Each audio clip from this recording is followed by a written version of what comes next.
Hey everyone, Dolphin Oracle back again tonight, checking out antiX 19, fresh off the presses.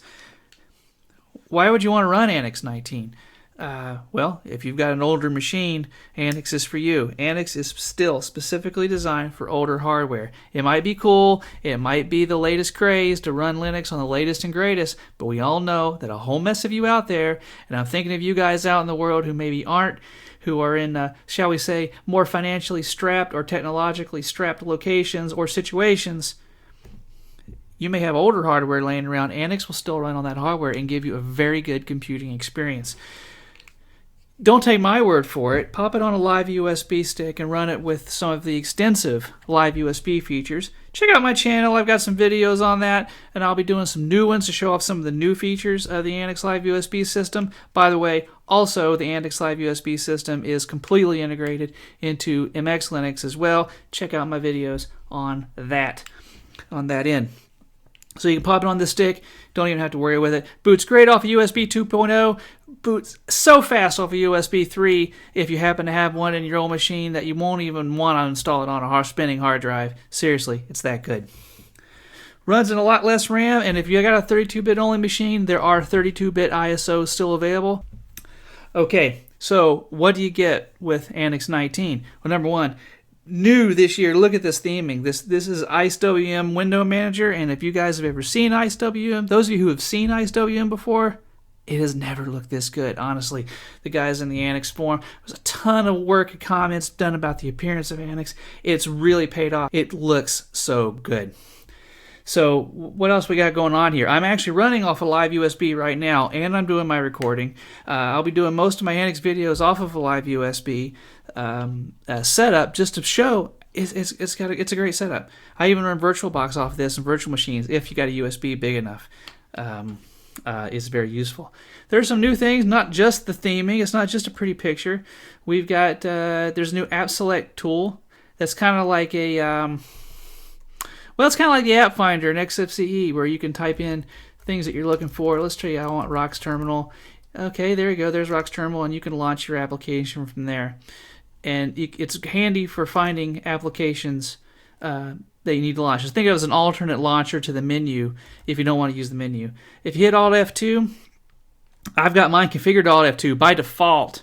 That actually just opens a run dialog. I forgot I set that up, and I'm actually running with persistence, so it remembered that change.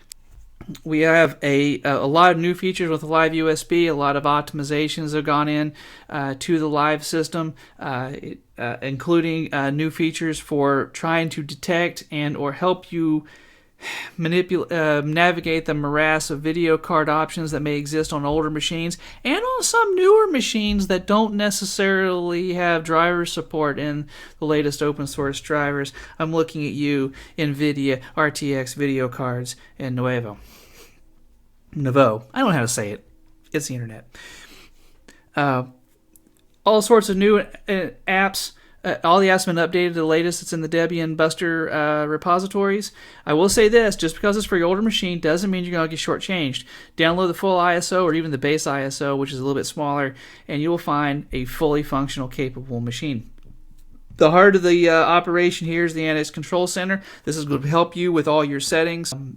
The Control Center is the first place you want to go if you want to change a setting. Think if you were operating Windows and if it was going to be found in the control panel, it's probably found in the antiX Control Center. And when you're on running live, you still have some live options for doing lots of things for maintaining your live USB stick. Running live is awesome, but it does take a little extra work. Speaking of live, one thing I will mention, this live USB I'm running on right now happens to be an encrypted file system. If I drop this thing in the street, go get another drive. No one's going to be able to read it, because it's encrypted. Other things that you're going to get out of the box, out of the gate, and this isn't a review, this is more me just showing you that you're not going to get shortchanged. In the applications menu, you have the antiX menu with all the antiX utilities, and some MX utilities thrown in there for good measure. We share a lot of stuff. But you've got I'm do a separate video on this because it's kind of hard to explain, but if you've got other operating systems and you're booting with this as a rescue type media, this chroot rescue scan will help you get inside those other systems, this is very handy. The live boot system's got some extra options for booting installed systems as well from the live USB. I'm telling you, there is no Linux operating system that has as many live USB features as the antiX family. The antiX live USB system, which, by the way, MX also uses. Okay, we've got a format USB tool. We've got some adding icons to the IceWM toolbar down here. When we're here, whoops, I lost it. We've got Snapshot, the world famous Snapshot utility, which lets you take an installed system, or may I say, a running live USB system, and turn it back into a bootable ISO with all the antiX live USB features you've come to know and love. You could even update your kernel on the live USB, which you may or may not want to do, because one thing antiX does do, that since it's targeting older machines, it is coming with an older kernel, Linux kernel 4.9. However, in the repositories, there are 5.2 and up kernels available, so you can get those if you want.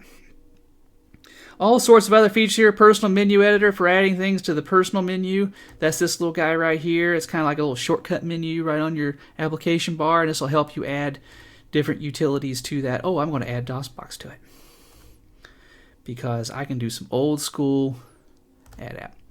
I can do some old school MechWarrior 2 action using DOSBox. You know what I'm saying? There we go. Okay. So all sorts of new tools. Everything's been updated. You've got the live USB features. You got the persistence features. You got Snapshot. All this, and I'm recording and running 3 different browsers, and I'm losing less than a gig of RAM. And you don't even want to know how low the 32-bit ISO goes. The 32-bit system I've seen running in less than 100 megabytes. I don't recommend it, but it was small. It small RAM usage. What can I say?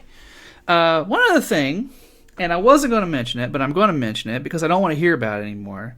There are some of you out there who've been wandering around YouTube are going to say, oh, antiX is the one with all those bookmarks. Yes, okay. There are some bookmarks in antiX. The lead developer of antiX has included such bookmarks for a very long time. His name is Anticapitalista, so it shouldn't come as a surprise that some of them are maybe not what your average red-blooded American male may be interested in viewing, or others who not of a more socialist type bent. I'm just going to show them to you. They're right here in the bookmarks. They are in a subfolder called Anticapitalista. You don't want to view them. You don't have to. No one's going to come to your house and read you any propaganda. No one's going to come to your door and hand you a pamphlet. And no one's going to make you click on the links. Most of you don't remember that long ago, Linux distributions came with a lot of bookmarks. And a lot of developers who had their own spins still included bookmarks of whatever they wanted. Anti's still following that shall we say tradition? Maybe it's a forgotten tradition, but forgotten traditions are something not unknown to antiX Linux, since antiX is kind of for the realm of forgotten computers. But at any rate, they're here. I'll be honest, I've never opened them, so I don't really know much about any of these people. If you don't want them on there, look there. They're gone. It was that simple. And no one made me click it. No one handed me a pamphlet, and I'm still got a red, white, and blue flag flying in my front yard. Also, I got a wicked fast operating system running off the live USB. Take that for what you will. Again, I'm not going to talk about the bookmarks. You know they're there. I just told you they're there. I showed you where they were, and I showed you how to get rid of them if you want to, because Linux is all about choice. So, be on the lookout for some live USB features coming from both antiX and MX for me. I'll see you soon. For tips, tricks, and how-tos, head over to antixlinux.com or throw up a post at antixforum.com. This is Dolphin Oracle signing off. Have a great day.